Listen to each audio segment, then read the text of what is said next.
Fundamental rights म्हणजे काय? त्यामध्ये फंडामेंटल राईट्स म्हणजे कॉन्स्टिट्यूशनने काय केले, आपल्याला काय दिले, जे जे राईट्स आपल्याला दिले, जे जे प्रत्येक व्यक्तीला, एव्हरी सिटीजन ऑफ इंडियाला दिलेत ते राईट्स, मग त्याला आपण काय म्हणणार आहे, फंडामेंटल राईट्स म्हणणार आहे. म्हणजे ओव्हरऑल डेव्हलपमेंट असू दे, फ्रीडम असू दे, प्रोटेक्शन साठी असू दे, जे राईट्स दिलेले आहेत त्याला आपण काय म्हणणार आहे, फंडामेंटल राईट्स म्हणणार आहोत.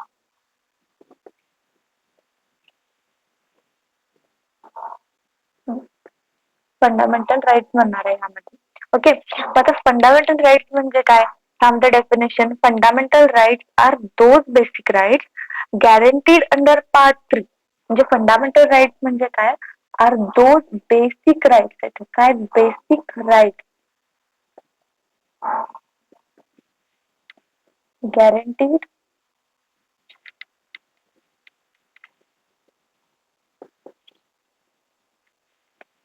Under part 3.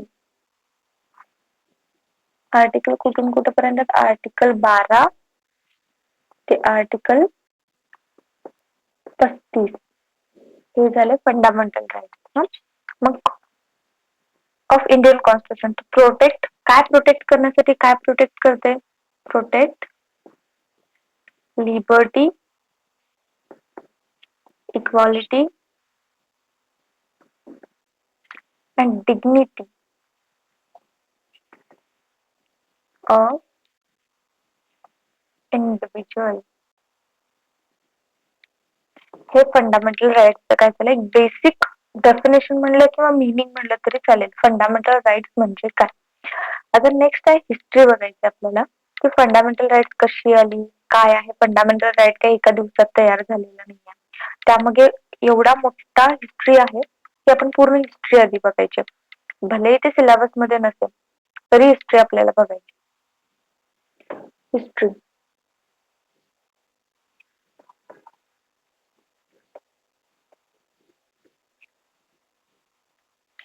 तर हिस्ट्रीमध्ये काय ते सगळ्यात पहिला जो आहे त्यामध्ये कुठलं घ्यायचं? Magna carta.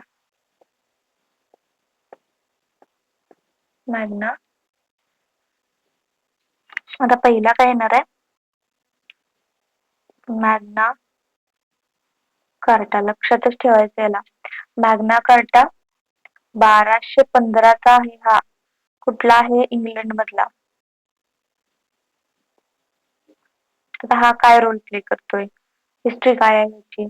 तर ह्यामध्ये काय होतं की जो किंग सिस्टीम होती, मग त्यावेळेस काय होतं की किंग जॉन म्हणजे किंग होता तो, आणि ह्या किंग जॉनला काही पॉवर्स होते आणि त्यांच्या पॉवर्सवर काय होते? लिमिटेशन असणार, म्हणजे लिमिटेशन पण होते त्यांच्या पॉवर्सवर. मग एकदा काय झालं, first time the idea that the ruler is also subject to law emerge. म्हणजे ह्यामध्ये फर्स्ट टाइम असं झाला की सगळ्यात पहिला काय म्हणलं, किंग होता आणि किंगला काही पॉवर्स होते आणि त्या पॉवर्सवर काय होते? लिमिटेशन सुद्धा होते. त्याच्यानंतर काय झालं की पहिल्यांदा मॅग्ना कार्टाच्या पिरियड मध्ये काय झालं की first time the idea that the ruler is also subject to law emerge. म्हणजे लॉ तयार करण्यासाठी पहिल्यांदा लोक पण त्यामध्ये इन्क्लूड होणार, म्हणजे जो रूलर आहे म्हणजे जे गावकरी आहेत ते पण त्यामध्ये इन्क्लूड होणार. त्यामुळे rule of law and individual राईट्सची ह्यामध्ये काय झाली? इंट्रोड्यूस झाले प्रिन्सिपल. रूल ऑफ लॉ माहिती आहे ना? बेसिक जो आहे मॅग्ना कार्टामध्ये, जो किंग जॉन होता, किंग ऑफ द इंग्लंड होता, कधीपासून होता तो? 1199 पासून 1216 पर्यंत होता तो. मग त्याच्या जो टाइम पिरियड होता, त्याच्या टाइम पिरियड मध्ये काय होतं की भरपूर प्रॉब्लेम्स पण होते, लाईक हेवी टॅक्सेस इम्पोज करायचे पीपल्सवर, आणि त्याच्यानंतर हेवी म्हणजे त्यामध्ये costly Wars with the France, loss many territories. मग त्यामध्ये काय भरपूर प्रमाणात युद्ध पण व्हायचे तसे. मग त्यावेळेस फ्रान्स जो होता, फ्रान्स, आणि त्यामध्ये काय केलं, त्यांच्यातल्या फ्रान्स मधल्या मेनी टेरिटरीज जे होते ते लॉस पण झाले होते. नंतर people had to pay more money for this war. आता वॉर जर चालू झालं तर आपल्याला माहिती आहे वॉर जर कंडिशन आली तर आपल्याला जास्त पैसे पे करायला लागायचे, कारण वॉरच्या टाइम पिरियड मध्ये पेट्रोल हे ते किती वाढलेलं ना त्यावेळेस. तो आता त्यामध्ये टाइम जो मनी आहे तो पण जास्त इन्व्हेस्ट करायला लागायचा. So he believe that the king was above the law. म्हणजे त्यावेळेला काय असं म्हणायचं का, the king was above the law. म्हणजे ही आता त्यावेळेस काय व्हायचं की people had to pay more money, त्यांना जास्त पे करायला लागायचं मनी. मग काय झालं, he often punish the people without following proper legal procedure. मग हा किंग काय करायचा की कोणत्याही प्रकारचा प्रॉपर फॉलो रूल जो आहे किंवा प्रोसिजर आहे तो फॉलो करायचा नाही आणि पीपल्सना काय करायचं पनिश करायचा. आता ही बिलीव्ह दॅट, आता त्यांना त्या राजाला काय वाटायला लागलं, king was about the law, म्हणजे किंग काय आहे लॉच्या वरती आहे, सुप्रिमसीच्या लॉच्या वरती आहे तो. अँड कुड डू एनिथिंग, म्हणजे राजा काहीही करू शकतो. हे वाक्यच लक्षात ठेवायचं, स्टोरी नाहीये ही. किंग ह्या वेळेस मॅग्ना कार्टामध्ये काय होतं की किंगची कन्सेप्ट होती. आता ही जी कन्सेप्ट होती, king was about the law and कुड डू एनिथिंग, असं राजाला वाटायचं. बिकॉज ऑफ दीज ऍक्शन, जे जे म्हणजे हे होते काय म्हणतात त्याला, इंडिव्हिज्युअल्स होते त्या स्टेट मधले, ते काय होते अनहॅपी होते आणि रिव्होल्टेड अगेन्स्ट ती किंगच्या अगेन्स्टच युद्ध करायला तयार झाले होते. तर जो मॅग्ना कार्टा का साईन, ही मॅग्ना कार्टाच्या आधीची कन्सेप्ट आहे. तर मॅग्ना कार्टा का साईन केला, कारण मॅग्ना कार्टा जो साईन करायच्या मागे एक उद्देश होता की इंडिव्हिज्युअल्सची डिमांड होती. जशी आपण आपल्या आपल्या इंडिपेंडन्ससाठी कॉन्स्टिट्यूशनची डिमांड केली ना, कॉन्स्टिट्यूशनची डिमांड केली, ऑब्जेक्टिव्ह रिझॉल्युशन पास केला, आठवते का ऑब्जेक्टिव्ह रिझॉल्युशन ते.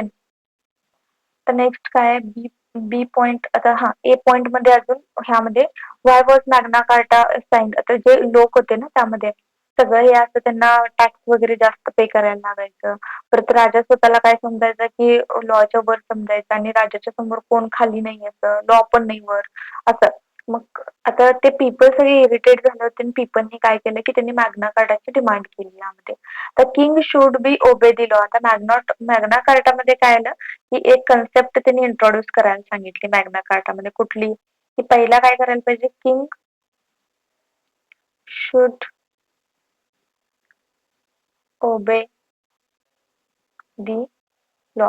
पहिला राजाला शिकवा की लॉ कसं उभं करायचं, म्हणजे लॉ त्यानं पण उभे करायला पाहिजे असं त्याने डिमांड केले. ते कुठं डिमांड केले, मॅग्ना कार्टामध्ये. मग आता काय झालं, people should receive fair justice. आता फेअर जस्टिस पाहिजे, पीपल ह्यामध्ये डिमांड करायला की आम्हाला फेअर जस्टिस पाहिजे. त्याच्यानंतर काय next, taxes should not be impose without proper consent. तर जे टॅक्सेस इम्पोज करत होते, टॅक्सेस शुड नॉट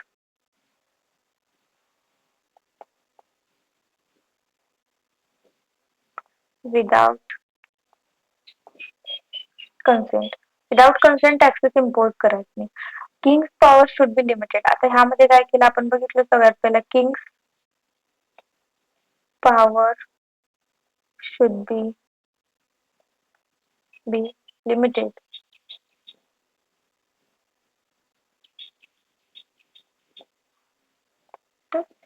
आली काय कन्सेप्ट, म्हणजे आता जसं गव्हर्नमेंटचे पॉवर्स लिमिटेड आहेत, हे सगळे कन्सेप्ट मॅग्ना कार्टा मधले जरा जरा दिसायला काय, सेम तसेच पॉवर्स आता आपण आपल्या ह्याच्यामध्ये घेतले. तो हा झाला मॅग्ना कार्टा.